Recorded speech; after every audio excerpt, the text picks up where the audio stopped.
പ്രിയപ്പെട്ടവരെ നമസ്കാരം. ഞാൻ സ്യൂഡോമോണസിനെ കുറിച്ച് 2 വീഡിയോ ചെയ്തിട്ടുണ്ടായിരുന്നു. അപ്പോൾ അതിൻ്റെ ഗുണങ്ങളെയും എങ്ങനെ കൃഷി ചെയ്യിക്കാം എന്നൊക്കെയുള്ള രീതിയായിരുന്നു. ഈ സ്യൂഡോമോണസ് എന്ന് പറയുമ്പോഴത്തേക്കിന് ഇത് കാർഷിക ശാസ്ത്രജ്ഞന്മാർ വനാന്തരങ്ങളിലുള്ള മണലിൽ നിന്ന് വേർതിരിച്ചെടുത്തതാണ്. ലാബിലൊക്കെ അത് പ്രത്യേക പ്രോസസ്സിങ്ങിൽ കൂടി വേർതിരിച്ചെടുത്താണ് ഈ ബാക്ടീരിയയെ ഉണ്ടാക്കിയിരിക്കുന്നത്. അതുപോലെ കടലിൽ ഈ സ്യൂഡോമോണസ് ഫ്ലോറസെൻ്റ് എന്ന ബാക്ടീരിയ കടലിലും കാണാറുണ്ട്. അതൊരു പച്ച നിറം പോലെ. ഫ്ലോറസെൻ്റ് എന്ന് പറയുമ്പോൾ ആ നിറം നമുക്ക് മനസ്സിലായല്ലോ, ആ ഒരു നിറമായി ബാക്ടീരിയയ്ക്ക്. ഈ ബാക്ടീരിയയാണ് നമ്മുടെ പാറപ്പൊടിയിലാണ്, ടാൽക്കം പൗഡർ എന്ന് പറയും. ആ പൊടിയിലും ദ്രവരൂപത്തിലുമുണ്ട്. വളരെ കുറച്ച് മാത്രം, 1% അല്ലെങ്കിൽ 5% ഒക്കെയാണ് ഈ ബാക്ടീരിയ ഈ പാറപ്പൊടിയിൽ. അതൊരു മീഡിയമായിട്ട് പ്രവർത്തിക്കാൻ വേണ്ടി ബാക്ടീരിയ ചേർത്താണ് നമുക്ക് കിട്ടുന്നത്.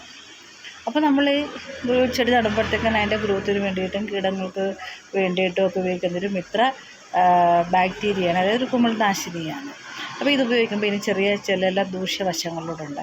നമ്മുടെ കേരളത്തിലെങ്ങും റിപ്പോർട്ട് ചെയ്തിട്ടില്ലെങ്കിലും വിദേശ രാജ്യങ്ങൾ, അമേരിക്ക പോലുള്ള വിദേശ രാജ്യങ്ങളിൽ വളരെയധികം ആൾക്കാർ ഉപയോഗിക്കുന്നതാണ്. അവിടെ ഇങ്ങനെയുള്ള ചെറിയ രോഗങ്ങൾ ആൾക്കാർക്കുണ്ടായിട്ടുണ്ട്. അപ്പോൾ അതിനെക്കുറിച്ച് ഞാനൊന്ന് പറയുകയാണ്. ഞാൻ എൻ്റെ വീഡിയോ കണ്ടിട്ടുണ്ട്, പക്ഷേ ഇതിനെക്കുറിച്ച് കൂടുതൽ ആധികാരികമായിട്ട് എനിക്ക് പറയാനറിയത്തില്ല.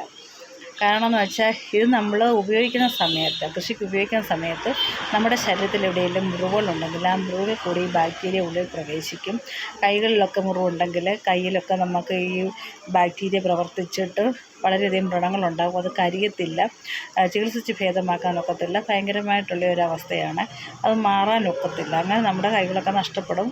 അങ്ങനെയൊക്കെയുള്ള ഒരു വീഡിയോ ആണ് ഞാൻ കണ്ടത്. അത് തന്നെയല്ല, ഈ പൗഡർ രൂപത്തിലുള്ള ബാക്ടീരിയ നമ്മൾ ഉപയോഗിക്കുമ്പോൾ ക്യാൻസർ, അതുപോലെ മാരകമായ രോഗങ്ങളുള്ള ആൾക്കാർക്ക് പ്രതിരോധ ശക്തി കുറവുള്ളത്, അപ്പോൾ അതിൽ രോഗപ്രതിരോധ ശക്തി കുറഞ്ഞ ആൾക്കാർക്ക് ഇത് ശ്വാസകോശത്തിലേക്ക് ഈ ബാക്ടീരിയ വരികയും അത് അവിടെ ഇരുന്ന് ക്രമേണ പലവിധത്തിലുള്ള ശ്വാസകോശ സംബന്ധമായ രോഗങ്ങൾ ഉണ്ടാകുകയൊക്കെ ചെയ്യാറുണ്ട്.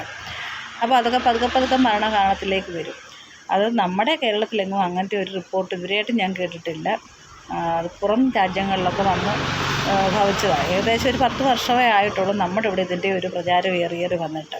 അതെനിക്ക് വ്യക്തമായിട്ട് അറിയാം. കാരണം ഞങ്ങളുടെ ഈ ഷോപ്പ് തുടങ്ങിയ ആരംഭ കാലഘട്ടത്തിൽ ഇതുപോലെ തന്നെ ഈ സ്യൂഡോമോണസ് ട്രൈക്കോഡെർമയൊക്കെ ഉണ്ടായിരുന്നപ്പോൾ നമ്മൾ വരുന്ന ആൾക്കാരുടെ ഇതിനെക്കുറിച്ച് സംസാരിക്കുമ്പോൾ ആർക്കും ഇത് വേണ്ട. പിന്നീടാണ് ഇതിനെക്കുറിച്ചൊരു അവയർനെസ് കിട്ടിയിട്ട് ആൾക്കാരിത് വാങ്ങാൻ തുടങ്ങിയത്. അപ്പോൾ നമ്മളിത് ഉപയോഗിക്കുമ്പോൾ ഗ്ലൗസ് ഉപയോഗിക്കുക, മാസ്ക് ഉപയോഗിക്കുക. അങ്ങനെ നമ്മൾ ഇതിനെ ഒരു സുരക്ഷാ രീതിയിലൊന്ന് കൈകാര്യം ചെയ്താൽ മാത്രം മതി.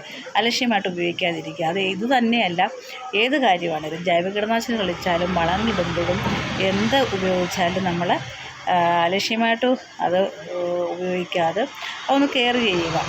അതുമാത്രം നിങ്ങൾ ശ്രദ്ധിച്ച് വെച്ചാൽ മതി.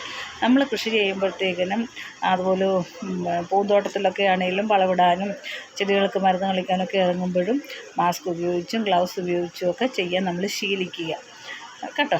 അപ്പോൾ അങ്ങനെ എല്ലാവരും ശ്രദ്ധിക്കുക. കയ്യിലൊക്കെ മുറിവുണ്ടെങ്കിൽ സ്യൂഡോമോണസ് മാത്രമല്ല, ഏത് ജൈവ കീടനാശിനിയായാലും വളമൊക്കെ ഉപയോഗിക്കുമ്പോഴും അതൊക്കെ ഇൻഫെക്ഷൻ ഉണ്ടാകും. ഇപ്പം ചാണകം പറയത്തില്ലേ, നിസ്സാരമാണ്. നമ്മൾ ചാണകം മുറിവുള്ളിടത്ത് പറ്റിയ ഇൻഫെക്ഷൻ ഉണ്ടായിട്ട് വളരെയധികം പ്രതിസന്ധിയിലേക്ക് ആൾക്കാർ പോകുന്നു.